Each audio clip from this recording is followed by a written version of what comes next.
everyone, my name is Miranda and today I'm here to review the awesome new movie Tomb Raider starring Alicia Vikander, and this is a reboot of the Tomb Raider series focused more on Lara Croft's origin stories and really her relationship with her dad and how she first starts to become the badass Tomb Raider that we know she will be. I've been so excited for this movie basically since they announced Alicia Vikander was starring in it because I love her. I think she's a phenomenal actress and I knew she would do so great. I wasn't so impressed with the first trailer, but the second trailer I was like, sign me up. So going into it, I definitely had high expectations, as you can probably tell, and I have to say, I think for the most part those expectations were met. And for especially a video game based movie, it took itself very seriously and did a good job with what it was supposed to do. I don't think it tried to be anything that it wasn't. It knew that this was a fun action movie and it really ran with that. And I think the only thing though that I wish was like they had spread it out a little more, because like literally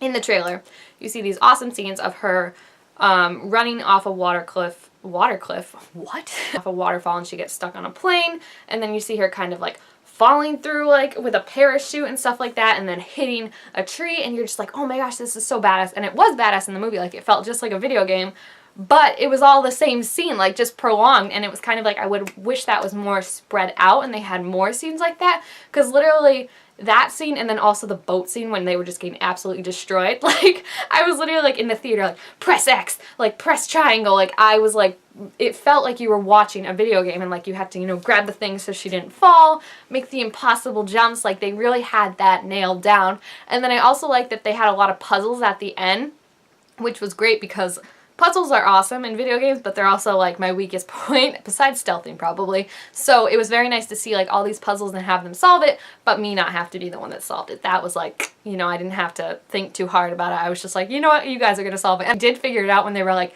she brings back life, the color of life. I was like, green, we need a blue. And like I said, I'm super bad at stealthing, so I felt kind of come for when the movie had a scene where she was just like stealthing around with her bow and doing so good at it. And I was like, I understand that I suck at it and this is what I wish I could do, but I don't need it rubbed in my face.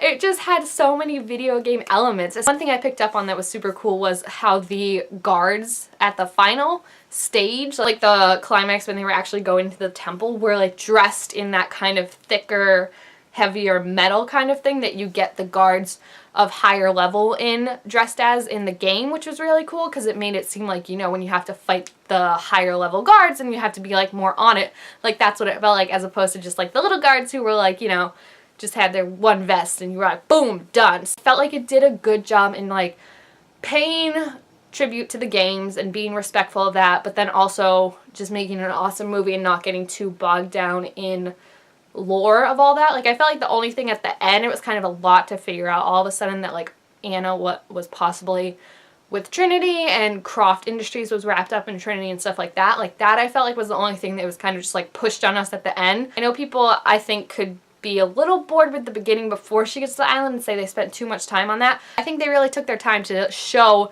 that Lara like has these skills, and it wasn't all of a sudden like we just put her on this island and all of a sudden she just fights and is super smart and super clever, which you know so many fanboys would be like, oh my gosh, what a Mary Sue, she just drops on this island and is so good. Like they had to spend the time to show that she's a good fighter, she's a good strategist, like it was always set up. So, you know, even when those moments, I could see why people say they drag, but at the same time, like they're there for a reason, specifically to appease the fanboys of the world who get whiny when a girl is actually good at something. But it also felt like it made it more like authentic and like you were like, she's got this. When the guys were like tying her up, you're like, you're gonna regret this. You're figuring out that the Empress was actually like sick and not really like this queen of death was amazing. Like just the way her mind was working, like I didn't know necessarily what it was, but like they were showing like the paintings and like her face, like kind of you could tell she was working something out in her mind, and I'm sitting there like trying to figure it out. I'm like, what is this? Like, I also did like the dynamic between her and her father. Some people are saying they didn't set it up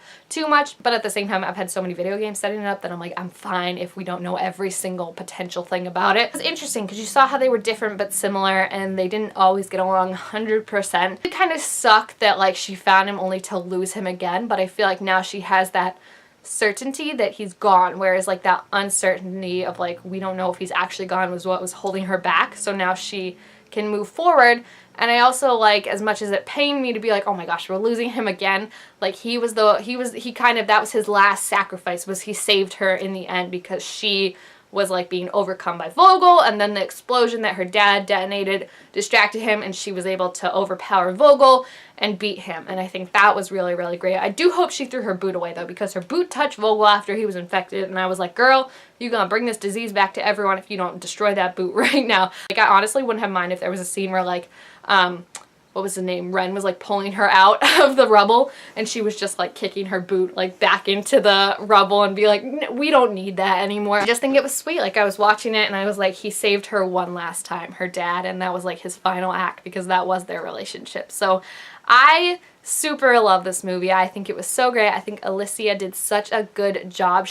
Let's just talk about how strong that woman is. Like, oh my gosh, her muscles, like, there is no way anyone can say she couldn't do the stuff she was doing. She was amazing. The training and the strength she brought to this was just like, oh my gosh. So I'm really, really hoping they get another go around and a sequel now that we have Lara be a bit more established and kind of know, like, that she's got this enemy to fight and work against. So glad that it met my expectations and that it wasn't just another kind of stupid video game. I do wonder if she goes home at night and, like, rubs it into her husband's face because she's married to Michael Fassbender, who was in the Assassin's Creed movie, and is like, hey, they get in a fight, and she's like, excuse me, which one of us has a successful video game movie adaptation? Oh right, not you. So I really, really did like it, and if you have seen the movie, please feel free to leave your thoughts about it down below in the comments. Oh, and one thing too, can we just talk about how awesome it was that, like, they didn't overtly sexualize her dressing wise. She was on, like, a hot temperature island, so it made sense for her to be